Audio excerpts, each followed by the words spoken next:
Imagine this, a classroom in Tokyo. The bell rings, but instead of rushing out, the kids line up, grab buckets and cloths, and start cleaning. 6-year-olds sweeping floors, wiping windows, scrubbing desks. No janitors, no complaints. No one saying, "That's not fair," or "Why do I have to do this?" Now, picture a crowded train station. Dozens of children in matching hats, walking in perfect lines. No pushing, no yelling, no running wild. The teacher gives a quiet signal and everyone waits patiently. Even the youngest kids seem to know exactly what's expected. Here's where it gets even more surprising. Japanese kids rarely throw tantrums in public. You don't see parents bribing them with candy or threatening timeouts. There's no desperate whispering, "If you don't behave, we're leaving." Meanwhile, in many Western countries, the story looks different. Parents often feel like referees, breaking up fights between siblings, negotiating over chores, or trying to calm a screaming toddler in the grocery store. There's a lot of talk about independence, about letting kids make their own choices, but sometimes it feels like chaos. So what's going on? How can Japanese parents expect so much from kids and actually get it? Why do their children seem so calm, responsible, and respectful, even in stressful situations? Here's the paradox. Japanese parenting isn't about strict rules or harsh discipline. It's not about being the tiger mom or the helicopter parent. In fact, it's almost the opposite. Japanese parents focus on something most Western parents overlook, teaching emotional awareness and group harmony from the very start. Let's zoom in on one tiny detail. In Japan, when a child cries, the parent doesn't rush to distract them or say, "Stop crying, you're fine." Instead, they kneel down, look the child in the eye, and calmly acknowledge their feelings. "You're sad because you dropped your snack. That's hard." No shaming, no rushing, just quiet empathy. The child learns, "My feelings matter, but so do others." But wait, there's more. At home, Japanese families often eat together, sharing food from the same dishes. Kids are expected to serve others before themselves. If grandma wants more rice, a 7-year-old will hop up and fill her bowl. It's not a chore, it's part of being in the group. Contrast this with a typical Western dinner, where each person has their own plate and kids might be told, "Finish your vegetables or no dessert." The focus is on individual achievement and following rules, not on considering how your actions affect everyone else. Here's another twist. Japanese schools don't just teach math and reading. They teach moral education, lessons on kindness, patience, and responsibility.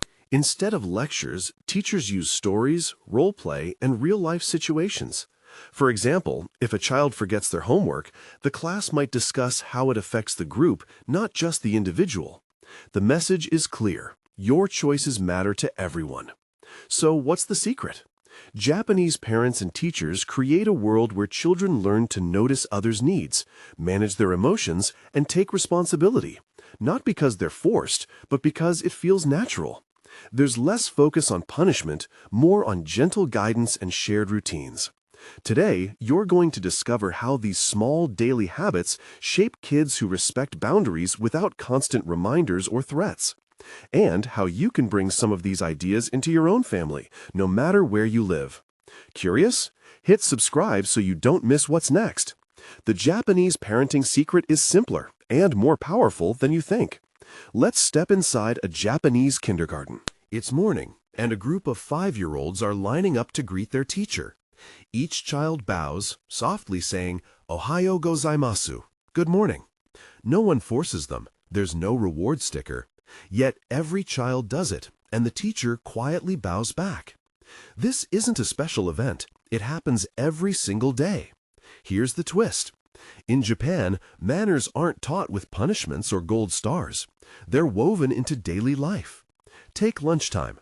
The kids serve each other rice and soup. If one child spills, others rush to help, not to scold. A quick, "It's okay, let's clean up," and they all grab cloths. There's no adult lecture about responsibility. The message is clear. We're in this together. But wait, it gets even more interesting. After lunch, children don't run off to play. Instead, they stack their chairs, wipe tables, and sweep the floor. No janitor, no nagging. Just a quiet sense of pride in caring for their own shared space. You'll see tiny hands working together, giggling as they chase a dust bunny under a table. It's not a chore, it's part of belonging. Elsewhere, parents might remind kids 10 times to pick up toys. But here, a teacher simply places a forgotten toy in a child's hand. The child looks up, nods, and puts it away. No words needed. The expectation is silent but powerful. The child learns, this is my space, and I help care for it. Now let's look at the walk to school. In many Japanese neighborhoods, you'll spot small groups of children, sometimes as young as 6, walking together without adults. They wear bright yellow hats and carry matching backpacks. Along the way, older kids help younger ones cross streets. If someone drops a glove, another child picks it up. There's a sense of looking out for each other. No adult reminders required. Compare this to Western cities, where parents often drive kids everywhere, worried about safety or responsibility. Here's where it gets even more fascinating. In Japanese homes, parents rarely yell or threaten. Instead, they use gentle reminders and model the behavior they want to see. For example, if a child forgets to put away shoes, the parent might quietly put their own shoes away, making sure the child sees. Or they might say, "Let's do it together." The focus is on cooperation, not control. Another scene. At a family dinner, a child reaches for food before others are served. The parent doesn't scold. Instead, they gently place the child's hand back and say, "Let's wait for everyone." The lesson is clear. Think of others. Over time, these tiny moments add up. The child learns patience, not because they fear punishment, but because it feels good to be part of the group. Even in conflict, the approach is different. If siblings argue over a toy, a Japanese parent might sit quietly nearby, waiting. When things calm down, they ask, "How can we solve this together?" There's no rush to assign blame or hand out consequences. The goal is to guide children to find harmony, not just to obey. What's their secret? Japanese parents and teachers use daily routines, not lectures, to teach patience and consideration. They show, not tell. Kids learn respect not from fear, but from belonging. Every bow, every shared chore, every gentle reminder is a lesson in empathy and responsibility, woven into the rhythm of daily life. Ready to see how this mindset works at home? Let's zoom in on one powerful example. Let's zoom in on a single, ordinary moment that reveals everything about the Japanese parenting mindset. Imagine a bright, bustling preschool in Tokyo. It's mid-morning, and the children are gathered in a circle for snack time. The teacher enters with a tray of tiny rice crackers, just enough for everyone to have one. Instantly, you see little hands twitching, eyes lighting up, and a few children shifting forward, eager for their treat. But here's where it gets interesting. Instead of handing out the crackers right away, the teacher pauses. She lowers herself to the children's level, making eye contact. In a gentle voice, she says, "Let's notice who is sitting quietly, who looks hungry, who is waiting patiently." A boy named Haru, barely able to contain himself, starts to reach for a cracker. Instead of snapping, "No, Haru, wait your turn," the teacher softly places her hand over his. She smiles and says, "Let's watch together. See how your friends are waiting? We can do it too." Haru hesitates. He looks around. Another child, Yui, catches his eye. She gives him a little nod, as if to say, "We're in this together." The teacher then asks, "Who would like to help me pass out the crackers?" Several hands shoot up. She chooses Yui, who carefully hands a cracker to each child, including Haru, who beams with pride when it's finally his turn. Here's the twist. No one is scolded. No one is shamed. The focus isn't on punishment or even on the rule itself. It's on the feeling in the room, the group harmony. The teacher uses the moment to teach empathy. "Did you see how Yui waited and helped? How did that make you feel, Haru?" Haru grins. "Happy. I waited and got one too." Now let's contrast this with what often happens elsewhere. In many Western classrooms, a teacher might say, "If you don't wait, you won't get a snack." Or, "That's not fair, you need to follow the rules." The lesson becomes about avoiding negative consequences, not about understanding others' feelings or building trust. But in this Japanese classroom, the lesson is woven into the daily routine. It's not a special lecture or a big moment. It's hundreds of tiny interactions like this, every day. The children learn to read the room, to notice when someone is upset, to wait their turn, not because they fear punishment, but because they feel connected to the group. Here's another detail that's easy to miss. The teacher never raises her voice. She doesn't threaten or bribe. Instead, she uses soft reminders and gentle touch. She models the patience she wants to see. Over time, this approach shapes how children see themselves and each other. They begin to value harmony and respect, not just because adults tell them to, but because it feels good to belong. And it doesn't stop at snack time. Later in the day, during cleanup, you'll see the same pattern. Children notice when a friend is struggling to put away toys. One child might say, "Let's help together," echoing the teacher's earlier words. The habit of consideration becomes automatic. So, what's the real secret? It's not about strict rules or constant reminders. It's about creating an environment where children want to cooperate, where respect is a shared value, not a demand. Now I'm curious, could you see this working in your home or school? How do you handle moments when kids get impatient or want to go first? Share your thoughts in the comments below. Let's compare notes and learn from each other. Let's get practical. How do you actually bring these Japanese parenting secrets into your daily life? Here are 5 simple, real-world steps you can start using today. No special training needed. Step 1. Share small responsibilities every day. In Japan, even young kids help tidy up after meals or sweep the classroom floor. At home, invite your child to help you fold laundry. Hand them a towel and say, "Let's do this together." Don't worry about perfection. The point isn't a perfectly folded towel. It's building a habit of working side by side. Over time, your child starts to see chores as a normal part of life, not a punishment. Step 2. Narrate your own patience.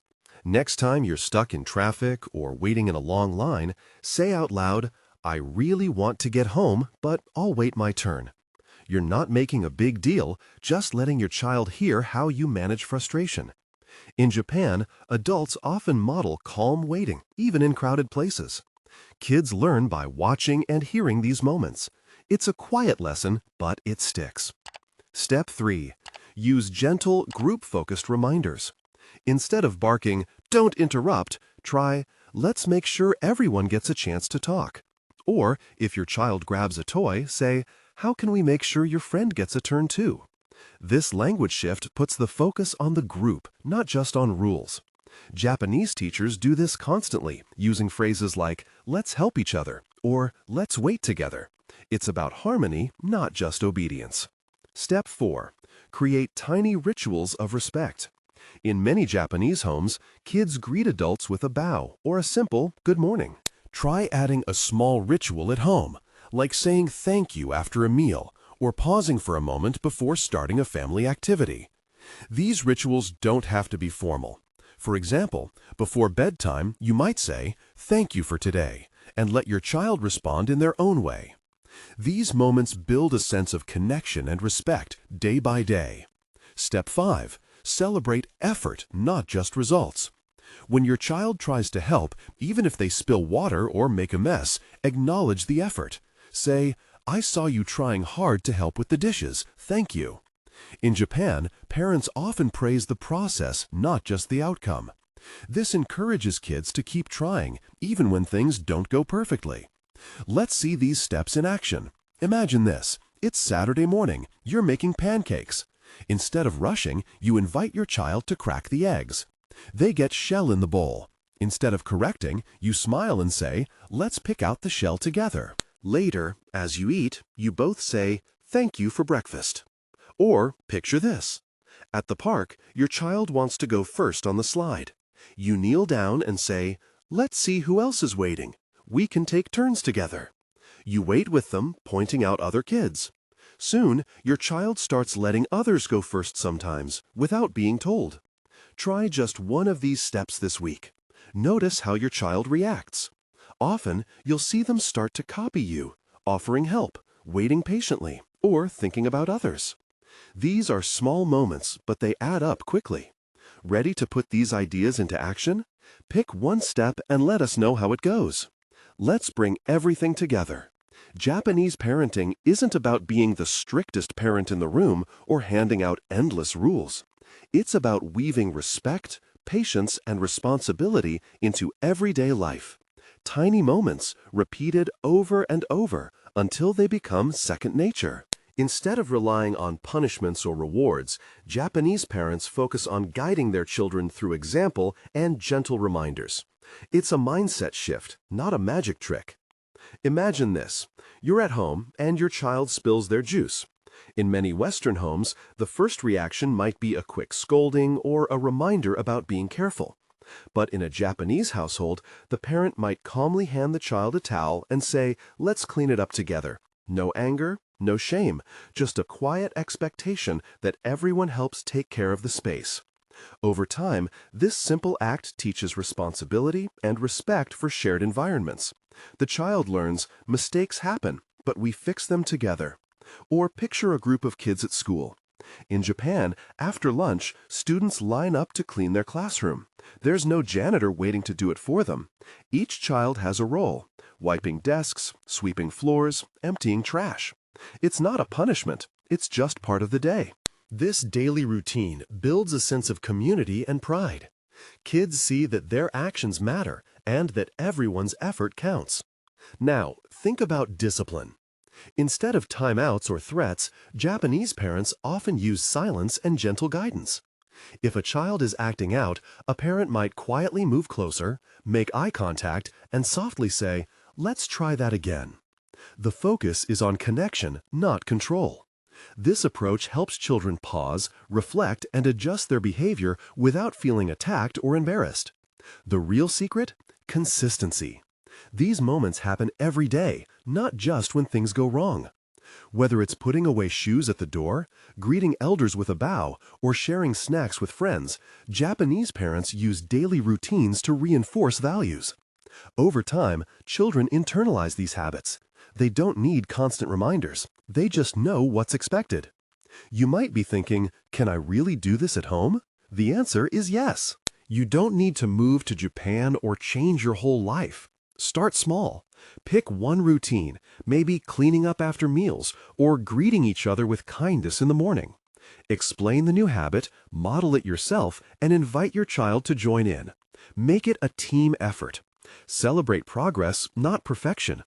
Remember, the goal isn't to create perfect kids. It's to build a family culture where respect, patience, and responsibility grow naturally. You'll notice fewer power struggles, less nagging, and more cooperation. Your child will feel trusted and valued, and that's the foundation for lifelong confidence. So, what's your next step? Choose one idea from today's video and try it this week. Maybe you'll start with a new cleaning routine or practice a calm response when mistakes happen. Share your experience in the comments. What worked, what surprised you, and what you'd like to try next. Your story might inspire another parent to make a change, too. If this video gave you a new perspective, hit like and subscribe for more practical parenting tips. Together, we can build homes where respect and harmony aren't just words, they're daily habits. Thanks for watching, and see you in the next video.